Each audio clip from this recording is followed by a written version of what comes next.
The crowd roared as the band took the stage, but I couldn't hear anything except my own heartbeat. Through the sea of waving hands and pulsing lights, I saw them, Marcus and Vanessa, standing close enough that her hair brushed his shoulder when she leaned in to whisper something. My husband and his ex-girlfriend, looking for all the world like they'd never been apart. They hadn't seen me yet. Nor had they spotted Gabriel, Vanessa's unsuspecting husband, who I'd strategically positioned at the opposite side of the venue. I watched his face as he scanned the crowd, still searching for me, still unaware of why I'd really invited him here. My phone vibrated. A text from Gabriel. Where are you? Can't find you in this crowd, I typed back, near the sound booth. Follow the blue lights. Then I added, there's something you should see. 3 weeks earlier. Come to bed. Eliza. It's after midnight. Marcus's voice drifted from our bedroom, warm and sleepy.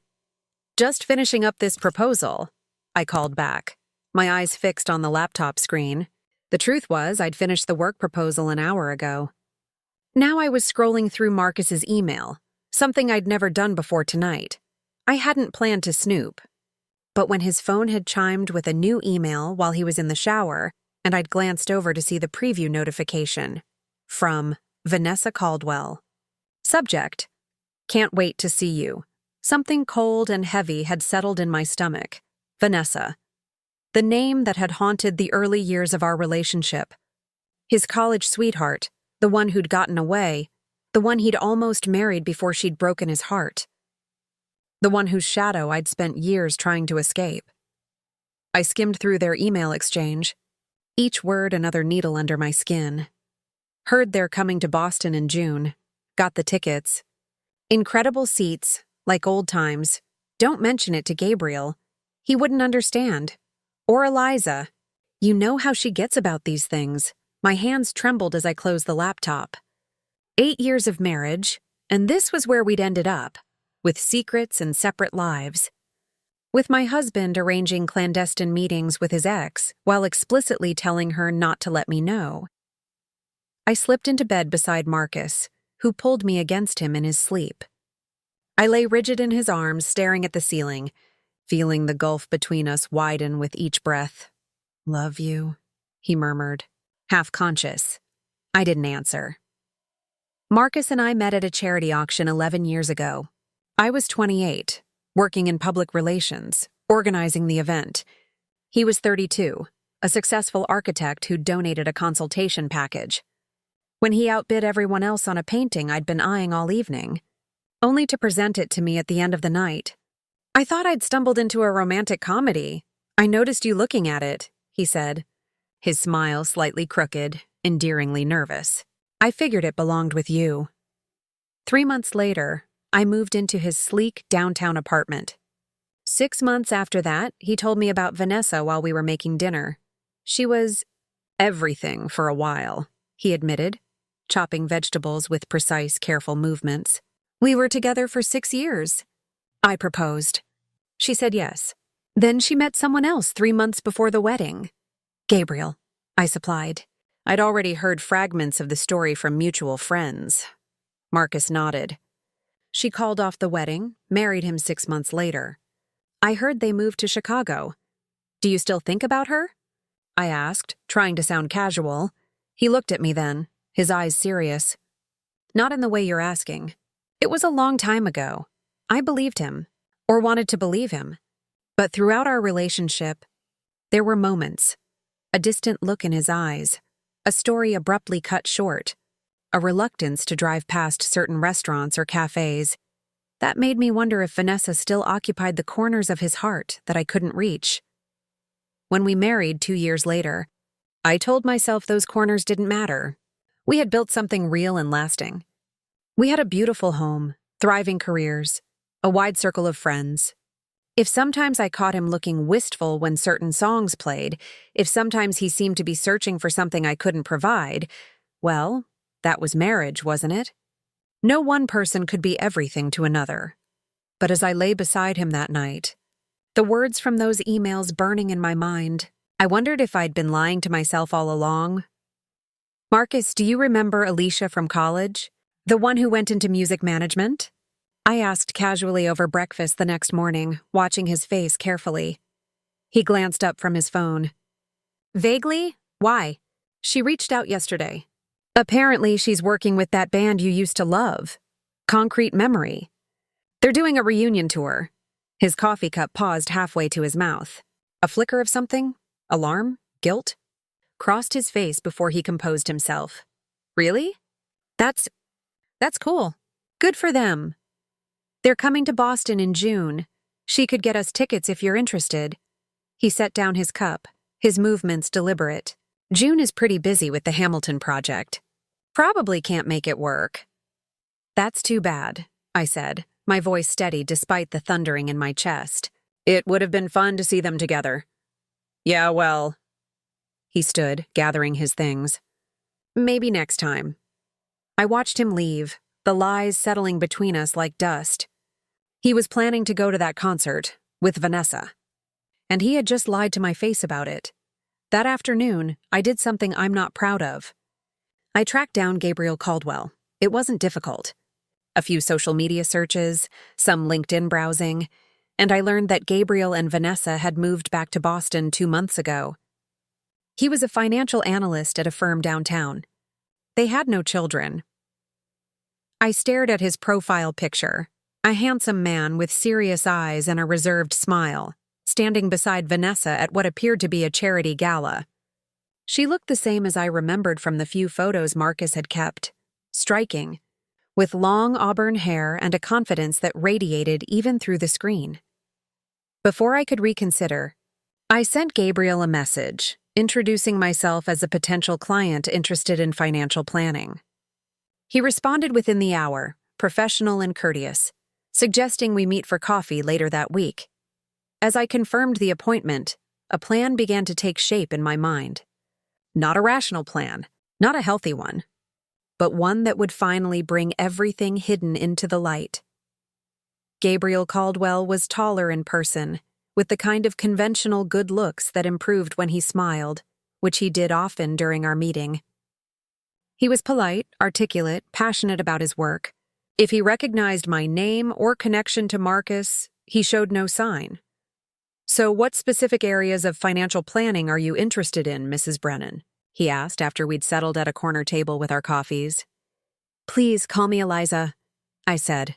And actually, I have a confession to make. I'm not really here about financial planning. His expression shifted from open to guarded. Oh? I believe our spouses are planning to meet secretly at a concert next month, I said, the words tumbling out before I could lose my nerve. The Concrete Memory reunion tour. Gabriel stared at me, confusion replacing wariness. I'm sorry, what? My husband, Marcus Brennan, and your wife, Vanessa. They used to date in college. I found emails between them about meeting at this concert and explicitly not telling us. I watched the information register, the flicker of recognition at Marcus's name, followed by disbelief. Then the beginning of something darker. He shook his head. There must be some mistake. Vanessa wouldn't. I can show you the emails, I said, though I wasn't sure I actually could or should. Look, I know how this sounds. I'm not suggesting they're having an affair. I don't know what they're doing, but they're hiding something, and I thought you deserved to know. Gabriel was silent for a long moment, his coffee forgotten. Why tell me? Why not confront your husband? It was a fair question, one I'd asked myself repeatedly. Because confronting him means showing my hand. If I'm wrong, if there's an innocent explanation, I've damaged something fundamental in our relationship by not trusting him. I twisted my wedding ring. And if I'm right, I want to know exactly what I'm facing before I decide what to do about it. And what is it you want from me, Eliza? His voice had cooled, professional again. I took a deep breath. I want us to go to that concert together. I want to see what happens when they realize we're both there. He laughed, a short, incredulous sound. You can't be serious. Completely serious. That's vindictive, manipulative. Yes, I admitted. It is. But wouldn't you rather know the truth? Gabriel stood, gathering his jacket. I think this meeting is over, Mrs. Brennan. I suggest you talk to your husband if you have concerns about your marriage. I watched him leave, disappointment mingling with relief.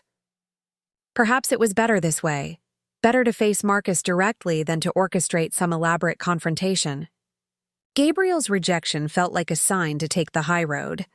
But 3 days later, my phone rang with an unknown number. "It's Gabriel Caldwell," said the voice when I answered. "About that concert?" "I'm in. You're working late again." Marcus leaned against the doorframe of our home office, loosening his tie. It was past 9, and I'd barely looked up from my laptop all evening. I replied, not meeting his eyes. "Big event coming up." The truth was, I'd been avoiding him since discovering the emails.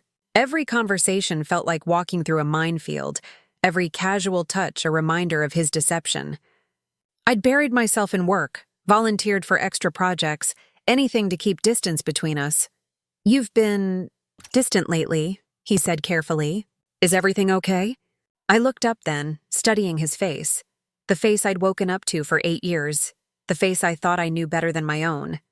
What right did he have to ask if everything was okay when he was the one planning secret meetings with his ex? "Just tired," I said. "Stressed about work." He crossed the room and placed his hands on my shoulders, kneading gently. Once, this would have melted me, made me lean back into his touch. Now I had to force myself not to stiffen. "You know you can talk to me about anything, right?" he said, his voice low. The irony nearly made me laugh. Instead, I nodded and managed a small smile. "I know. How about we get away this weekend? Drive up to the lake house, just the two of us." The lake house. Our sanctuary. The place we'd bought 3 years ago as a retreat from the city. The place where last summer we'd stayed up all night talking about having children, about growing old together.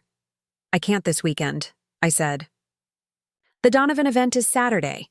Disappointment flickered across his face. "Right, I forgot." As he turned to leave, a sudden impulse seized me. "Marcus?" He looked back. "Yeah? Do you ever think about Vanessa?" The question hung between us.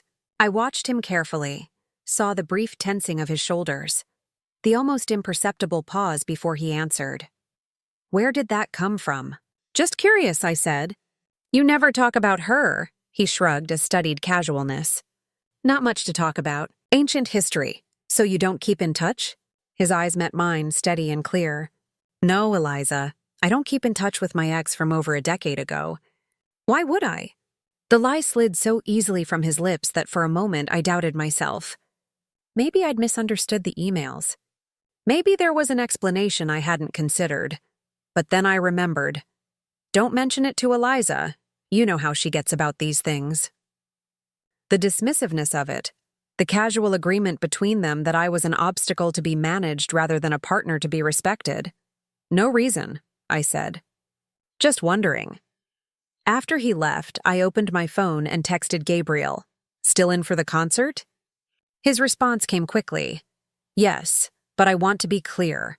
I'm doing this to prove Vanessa isn't hiding anything. Not to ambush her." I smiled grimly at the screen. Of course. "See you there." As the concert date approached, I found myself watching Marcus with new eyes, cataloging changes I'd previously overlooked or excused. The extra care with his appearance, the sudden interest in music he hadn't mentioned in years, the increase in late meetings and drinks with clients. Had it been happening all along? Had Vanessa always been there, a shadow presence in our marriage? Or was this something new, awakened by her return to Boston? I began reconstructing our history, questioning moments I'd once accepted at face value. The business trip to Chicago 3 years ago, had he seen her then? The times he'd been emotionally distant, had he been comparing me to her? The reluctance to start a family, was it because some part of him was still waiting for her? The questions consumed me, poisoning every memory, until I wasn't sure what had been real and what had been performance. Meanwhile, Gabriel and I developed a peculiar alliance, exchanging brief messages about our plan. He remained skeptical, convinced we'd discover an innocent explanation. I envied his certainty. Vanessa mentioned wanting to see the concert, he told me when we spoke by phone. She didn't hide that from me. She just said she might go with some college friends. And that doesn't strike you as suspicious, given what I showed you? I'd forwarded him one of the less incriminating emails, where they discussed the concert without explicitly mentioning hiding it from us. It strikes me as incomplete information, he countered. Not necessarily deception. Then why agree to this plan? He was quiet for a moment. Peace of mind, I suppose. And curiosity. About the man she almost married. I understood that curiosity. I'd spent years wondering about Vanessa, constructing and deconstructing her in my mind. Perhaps Gabriel had done the same with Marcus. What was she like back then? I asked. When you first met her? Vibrant, he said after a pause. Completely herself. She walked into a room and everyone noticed. Not just because she was beautiful, but because she was so present. Like she didn't know how to be anything but authentic. The description landed like a stone in my chest. Authentic. Present. The opposite of the careful performance. I'd been giving in my marriage, especially these last few weeks. And now? I asked. Now? I heard the smile in his voice. She's still vibrant, still beautiful, but softer maybe, more thoughtful. He paused. She's a good person, Eliza. That's why I'm certain there's an explanation for all this. After we hung up, I sat on our back porch, watching the sunset and wondering what Marcus would say if someone asked him to describe me. Would he speak with that same warmth, that same certainty? Or had I become just another part of the life he'd settled for after losing Vanessa? The night before the concert, Marcus and I had dinner at our favorite restaurant, an anniversary tradition. 8 years married. 11 years together, to us, he said, raising his glass. Through everything. I clinked my glass against his, searching his face for signs of guilt or apprehension about the following night. There were none. He seemed genuinely happy, present in a way he hadn't been for weeks. Do you remember our first date? He asked. Right here at that table by the window? I nodded. You ordered the salmon and spent 10 minutes telling me about sustainable fishing practices. He laughed. God, I was trying so hard to impress you. It worked, I said softly. Yeah? His eyes held mine, warm and familiar. I'm glad. Best decision I ever made, asking you out. I wanted to believe him. In that moment, with the candlelight softening his features and the weight of our history between us, I almost did, Marcus. I said, if there was ever something you needed to tell me, something difficult, you would, wouldn't you? Even if you thought it might hurt me? His smile faltered. Where's this coming from, Liz? Just thinking about honesty, about what we owe each other. He reached across the table, took my hand. I would never intentionally hurt you. You know that, right? It wasn't an answer to my question. Not really. But I nodded anyway, and we finished our meal talking about safer things. Work, friends, plans for the summer. On the surface, a perfect anniversary dinner. Beneath, the countdown to tomorrow's confrontation ticked steadily on.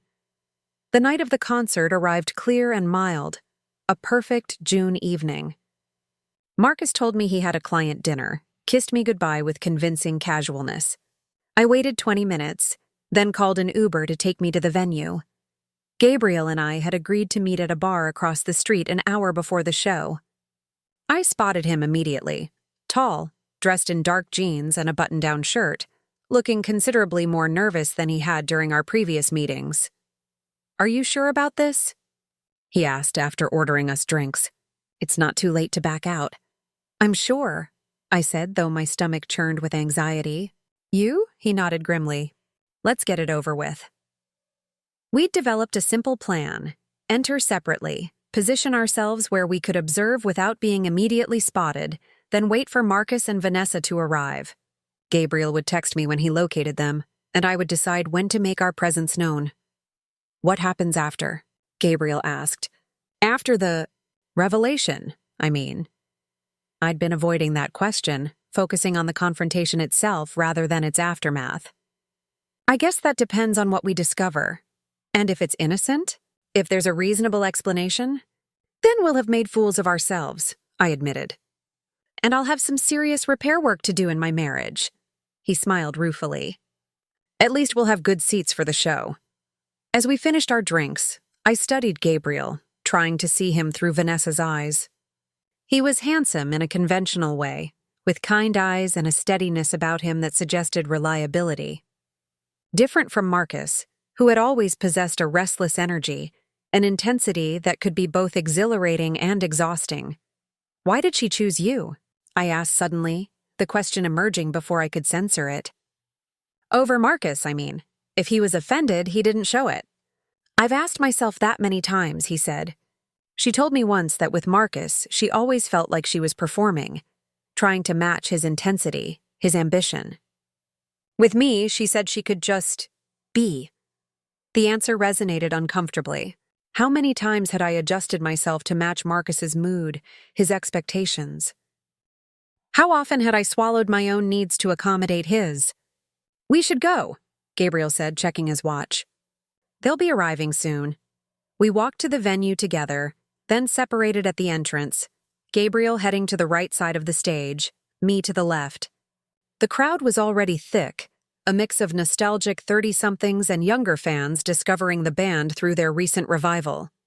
I found a spot near a support column, partly concealed but with a clear view of the main floor. The anticipation of confrontation had my heart racing, my palms damp.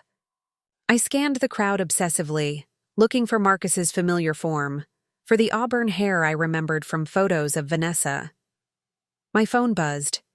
Gabriel spotted them. "Main floor, near the sound booth." Blue lights overhead.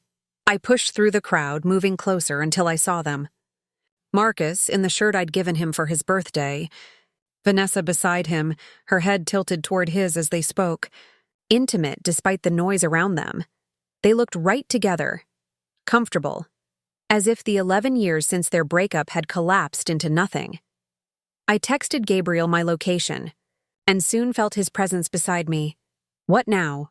he asked, his voice tight. I'd imagined this moment differently, a triumphant confrontation, righteous anger carrying me through. Instead, I felt hollow, already grieving something I hadn't yet confirmed was lost. "Now we wait," I said. "Let's see what they do before we approach." So we watched as the opening act finished and the crowd's energy swelled. Watched as Marcus bought drinks and returned to Vanessa's side, their shoulders touching as they talked. Watched as she laughed at something he said, reaching out to touch his arm briefly. It wasn't overtly romantic.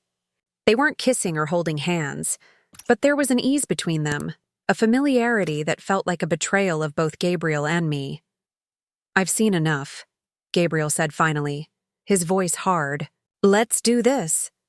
I nodded, and we began moving through the crowd toward them. The main act had just taken the stage when we reached them, the roar of the crowd and the first chords of music washing over us.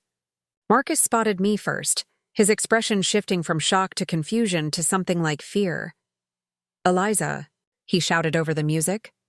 "What are you—" Then he saw Gabriel, and the color drained from his face. Vanessa turned, following Marcus's gaze. Her eyes widened as she recognized Gabriel, then darted to me, confusion evident. "Gabriel? What's going on?" she asked, her voice barely audible over the music. "Funny. I was about to ask you the same thing," Gabriel replied.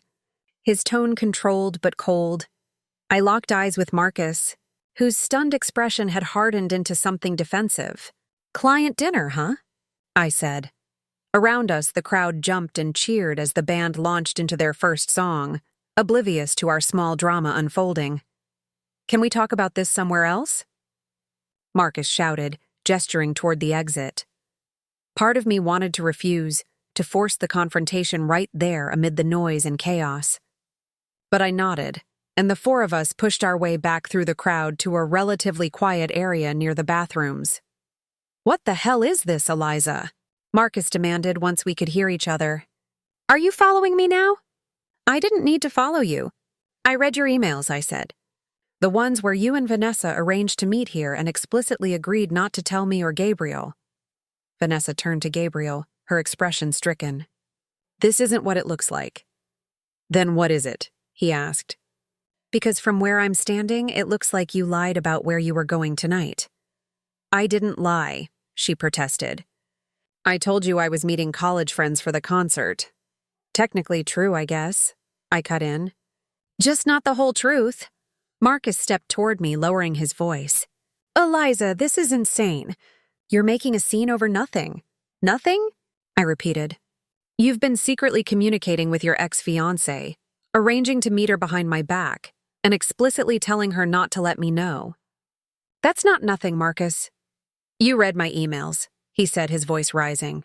You invaded my privacy? Then what? Recruited her husband for some kind of ambush? Don't turn this around on me, I snapped.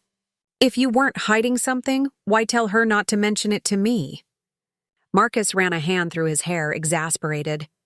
Because I knew you'd react exactly like this. You've always been irrational about Vanessa. Irrational? The word stung. Is it irrational to expect my husband not to sneak around with his ex? Gabriel, who had been having a tense, quiet exchange with Vanessa, turned back to us. Can someone just explain what's actually happening here? Why all the secrecy? A moment of loaded silence passed between Marcus and Vanessa, some unspoken communication that made my stomach twist. Finally, Vanessa sighed. We're not having an affair, if that's what you're thinking. We've been planning a surprise. A surprise, I repeated flatly. She nodded. For your anniversary. Both of you. Marcus's shoulders slumped. Well, so much for that. What kind of surprise requires secret meetings at concerts? Gabriel asked, skepticism evident. Not the concert, Vanessa said. The concert was just, we needed to talk about the details in person, and we both wanted to see the band anyway. It seemed convenient. Talk about what details? I pressed. Marcus and Vanessa exchanged another glance. The lake house, Marcus said finally. We've been working on renovating it. As a surprise for both of you, I stared at him, struggling to process this. What? Remember how you've always talked about expanding the deck, adding that sunroom? Marcus continued. I started the project a few months ago. When I found out Vanessa was back in Boston and working as an interior designer, I reached out about helping with the design. You never mentioned you were a designer, Gabriel said to Vanessa. His brow furrowed. I just started with the firm in March, she replied. My first independent project. I was so excited to tell you when it was finished. So you've been meeting to discuss furniture? I asked, the explanation seeming too convenient, too neat. And structural plans, finishes, lighting, Vanessa confirmed. Marcus wanted it to be perfect for your anniversary. We were planning to reveal it next weekend. I looked at Marcus, searching for signs of deception. And the email about like old times? About not telling me because you know how she gets? He had the grace to look embarrassed. That was poorly worded. I meant it would be like old times going to see this band together. We used to go to their shows in college. And yes, I asked her not to tell you because you've always been sensitive about Vanessa. I knew you'd jump to conclusions if you found out we were in contact again. Which is exactly what happened, Vanessa added softly. The explanation hung between us. Plausible but still riddled with small inconsistencies, unexplained gaps. I wanted to believe it. Wanted it to be that simple. Gabriel spoke first. So where are these renovation plans? These designs you've been working on for months? Vanessa reached for her phone. I can show you the concept boards, the material samples we've selected. As she pulled up images, detailed floor plans, color schemes, furniture arrangements, a cold weight began to settle in my stomach. This was real. They had been planning a renovation, which meant, I've made a terrible mistake, I whispered, the realization crashing over me. Marcus's expression softened slightly. You think? The band's music pounded through the walls, a distant roar that matched the blood rushing in my ears. I'd been so certain of my narrative, the secretive husband, the alluring ex, that I'd constructed an entire betrayal from fragments of evidence. I gestured vaguely toward the exit, suddenly desperate to escape. Eliza, wait. Marcus caught my arm as I turned to leave. We need to talk about this. I think we both need some space right now, I said, pulling away. I'll get a hotel tonight. Don't be ridiculous, he said. Come home. We'll sort this out. But I was already moving through the crowd, pushing past bodies, gasping for air that didn't seem to reach my lungs. Behind me, I heard Gabriel call my name, but I didn't stop. Outside, the night air hit my face, cool and clarifying. I walked without direction, my mind racing. Had I been wrong about everything? Had my insecurity about Vanessa, my fear of not measuring up, led me to sabotage my own marriage? I found myself at a small park several blocks from the venue. Collapsed onto a bench and finally let the tears come, hot, shameful tears that burned down my cheeks. My phone buzzed repeatedly. Marcus, then Gabriel. I ignored them both, unable to face either the husband I'd wrongly accused or the stranger I'd enlisted in my paranoid crusade. Eventually, a third name appeared on my screen. Vanessa. After a moment's hesitation, I answered. "Where are you?" she asked without preamble. I told her. "Stay there," she said. "I'm coming to find you." 20 minutes later, Vanessa appeared at the edge of the park, her distinctive auburn hair catching the streetlight. She spotted me and approached, settling beside me on the bench with a careful distance between us. For a long moment, neither of us spoke.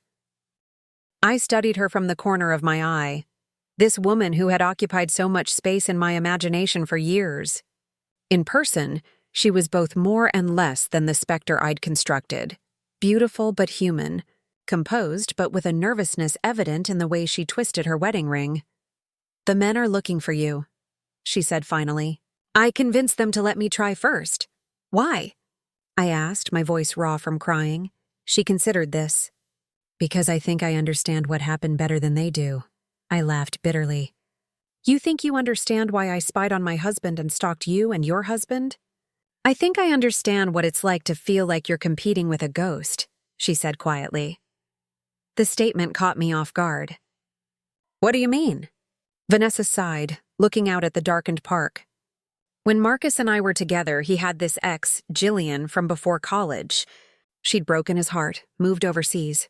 He never talked about her, but sometimes I'd catch him looking at old photos, or he'd mention something they'd done together." She shook her head. "I built this whole narrative about how he was still in love with her, how I'd never measure up. Were you right?" I asked. "No." When I finally confronted him, he was baffled. She was important to his past, sure, but he was completely committed to me. She paused. "Our issues had nothing to do with Jillian." "Then why did you leave him?" "For Gabriel?" Her expression softened at the mention of her husband. "I left because Marcus and I wanted different things, different lives. We were holding each other back without realizing it." She turned to face me directly. "Meeting Gabriel wasn't the cause of our breakup. It was the result of me finally admitting what wasn't working." I absorbed this, trying to reconcile it with the narrative I'd constructed over the years. "Marcus never explained it that way. Would you have believed him if he had? Or would you have seen it as him trying to save face?" She had a point. I'd been so ready to cast Vanessa as the villain, the one who'd broken Marcus's heart and left him damaged. The possibility that their relationship had simply run its course, that they'd parted because they weren't right for each other, had never fit my preferred story. "I've spent years convinced you were the love of his life," I admitted. "That I was just the consolation prize." Vanessa laughed, a genuine sound that held no mockery. "Oh, Eliza, if you could have seen how he looked when he first told me about you. Like he'd discovered something precious he never knew existed." "Then why all the secrecy about the renovation? Why not just tell me you two were in contact?" She hesitated. "That was mostly Marcus's idea. He thought surprising you would be romantic, but," she sighed.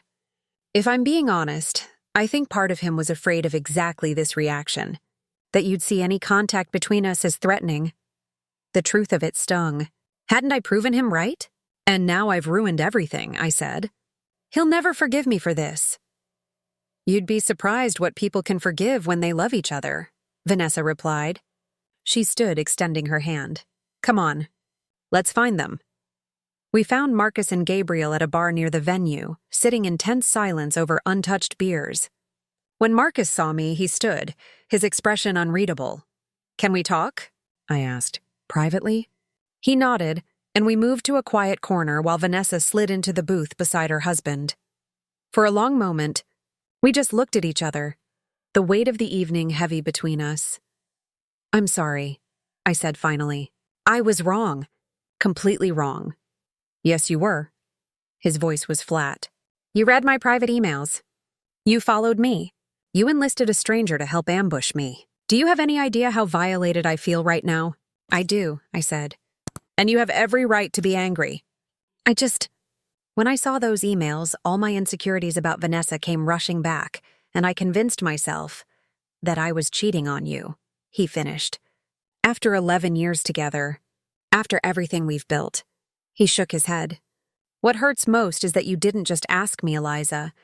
You didn't trust me enough to have that conversation." "Would you have told me the truth if I had?" I challenged.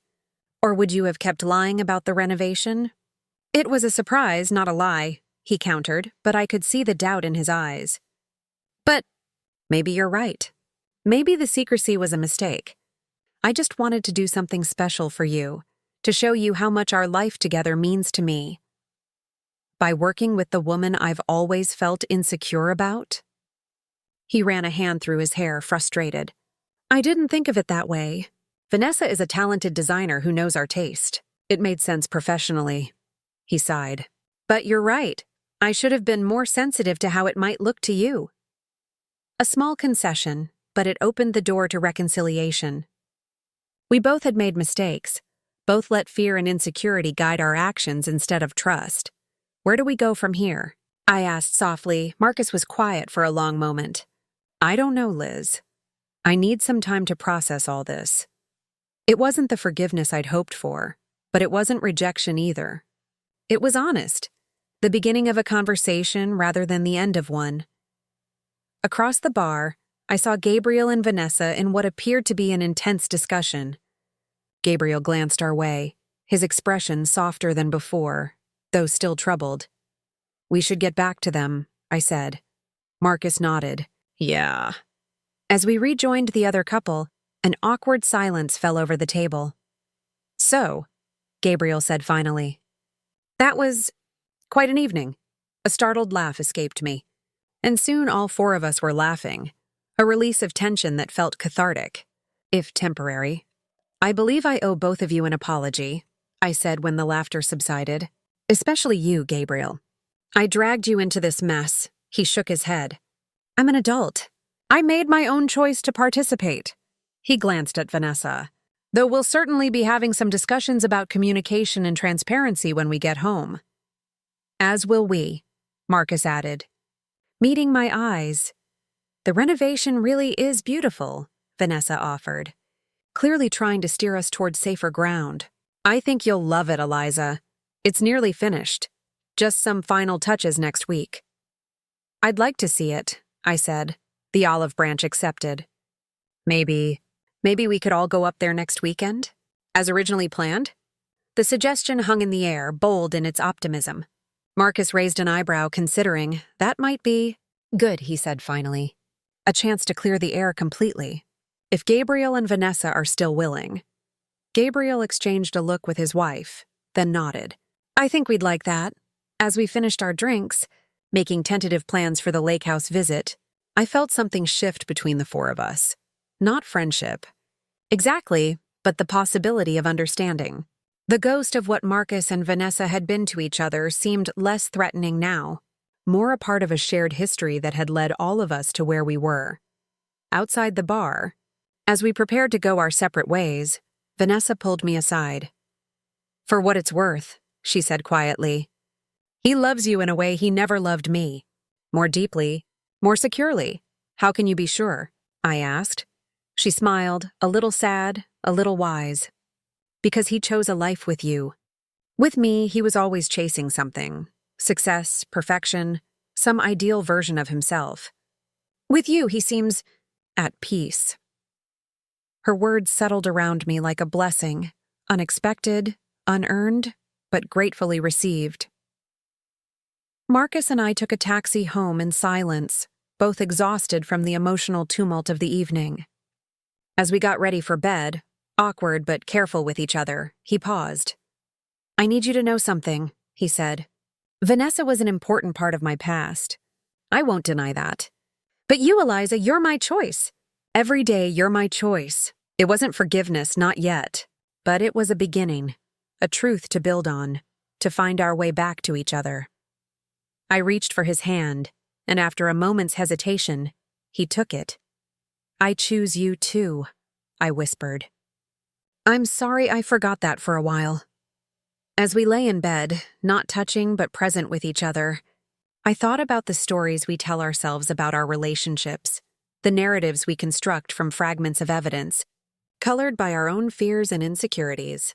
I'd been so certain of my version of events, so ready to believe the worst, that I'd nearly destroyed the very thing I'd been afraid of losing.